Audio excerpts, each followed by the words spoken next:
Khammam pastor Ajay బాబుని రాత్రి 8:30 గంటలకు సుప్రీంకోర్టు గైడ్ లైన్స్ ప్రకారం 41A నోటీసు ఇవ్వకుండా ఎత్తుకెళ్లారట.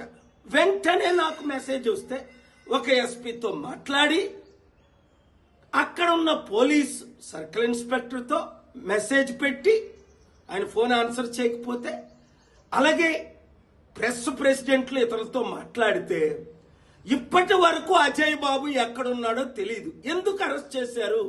అరెస్ట్ చేశారంటున్నారు, చేయలేదంటున్నారు. ఎందుకు చేశారంటే ఆయన అనుచిత వాక్యాలు మాట్లాడారని.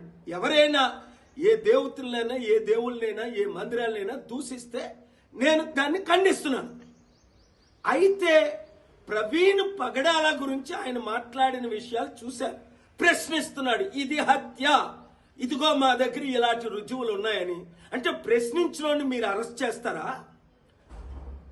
పవన్ కళ్యాణ్ ఘోరమైన రెచ్చగొట్టే మాట్లాడితే రుజువులతో ఒక ప్రపంచ శాంతి దూతగా ఇదే తెలంగాణ పంజాగుట్ట పోలీస్ స్టేషన్కి నేను వెళ్ళి ఎస్ఐ ప్రదీప్కి అక్టోబర్ 7ని కంప్లైంట్ ఇస్తే 6 నెలల తర్వాత కనీసం ఎఫ్ఐఆర్ కూడా అవ్వలేదు.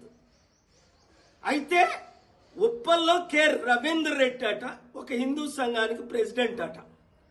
ఆయన ఏప్రిల్ 3 రాత్రి 9 గంటలకి కంప్లైంట్ ఇస్తే అజయ్ బాబు మీద నిమిషాల మీద ఎఫ్ఐఆర్, ఒక రోజులో ఎత్తుకెళ్ళిపోవడం.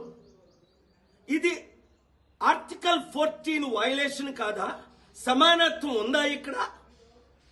అంటే రవీందర్ రెడ్డి కంప్లైంట్ ఇస్తే Revanth Reddy home minister CM arrest చేయిస్తారా? రేవంత్ రెడ్డికి తెలియకుండానే ఇది జరిగిందా? వెంటనే ఆ ఎఫ్ఐఆర్ ని రిజిస్టర్ చేసిన వాళ్ళని సస్పెండ్ చేయాలా? రేవంత్ రెడ్డికి తెలియకపోతే అరెస్ట్ చేసి ఎత్తుకెళ్లిన పోలీసులందరినీ చట్ట ప్రకారం సస్పెండ్ చేయాలి. లేదు అంటే 72 గంటల్లో నా యాక్షన్ ప్లాన్ ఏదో నేను చూపిస్తాను. 1, 2 ఆయన్ని టార్చర్ చేశారా అజయ్ బాబుని? అది చట్ట విరుద్ధమే. ప్రవీణ్ పగడాల గురించి ఆయన మాట్లాడాడని నోరు మూయించడానికి ప్రయత్నిస్తారా? నా నోరు మూయించడానికి మీరు ప్రయత్నించండి. 4, అక్కడ రాజమండ్రి ఎస్పీ ఇన్వెస్టిగేషన్ అవుతుండగే చట్ట విరుద్ధంగా వీడియోలు ఎలా రిలీజ్ చేస్తాడు? ఇన్వెస్టిగేషన్ కంప్లీట్ అవ్వకుంటే, పోస్ట్ మార్టం రిపోర్ట్ చేయకుంటే, అక్కడ చంద్రబాబు నాయుడు A1 కదా, ఓటుకు నోటు కేసులో ఈయన A2 కదా, వీళ్ళు ప్లాన్ చేసుకుంటున్నారా? నేను కేసు పెట్టి వాళ్ళ బెయిల్ క్యాన్సిల్ చెయ్యాలా? 5, ఒకవేళ ఈ Praveen Pagadala dupe videos TV5 Naidu owner, TV5 Murthy అది రిలీజ్ చేస్తే వాళ్ళ మీద కేసు పెట్టారా? నోటీసులు ఇచ్చారా? అరెస్ట్ చేశారా? అంటే ఒకరికైతే ఒక చట్టం, పవన్ కళ్యాణ్కి అయితే మోదీతో ఉన్నాడు, టీడీపీతో ఉన్నాడు, ఉప ముఖ్యమంత్రి గనక ఈ రోజు వరకు ఎఫ్ఐఆర్ ఫైల్ చేయలేదు. నేను ప్రపంచ శాంతి దూతని, శాంతి కొరకు నేను కంప్లైంట్ పెట్టాను. అలాంటి రెచ్చిపోయిన మాట్లాడుకో. ఆ తర్వాత ఇంకా ఆయన రెచ్చిపోయాడు. అప్పుడు అరెస్ట్ చేసి ఉంటే, పవన్ కళ్యాణ్కి నోటీసులు ఉంటే ఇచ్చుంటే మరలా ఆయన రెచ్చిపోయినట్టు ఫిబ్రవరి మార్చిలో మాట్లాడతాడా? అర్థం చేసుకోండి. దేవుడు నన్ను ప్రజాశాంతి పార్టీ ఎందుకు పెట్టించాడు?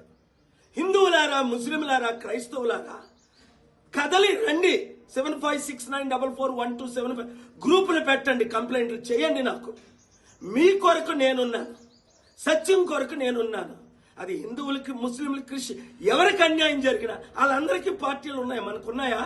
ఇప్పుడైనా ఒకటి గమనించండి, దేవుడు నన్ను రాజకీయాల్లోకి ఎందుకు తీసుకొచ్చాడు? రాజ్యాధికారం లేనిదే ఏదీ సాధించడం. రాత్రి మీద మిమ్మల్ని ఎత్తుకెళ్ళిపోయి మరొక మణిపూర్ తెలుగు రాష్ట్రాల్లో చేయడానికే ఈ ప్లాన్ అంటారా? అక్కడ ఏమైంది? లక్షల మందికి. మణిపూర్లో ఏమైంది? 1000 చర్చిలు ఏమయ్యాయి? అర్థం చేసుకోండి. Let us come together, work together, pray together, peacefully fight together to save India, especially Telugu states.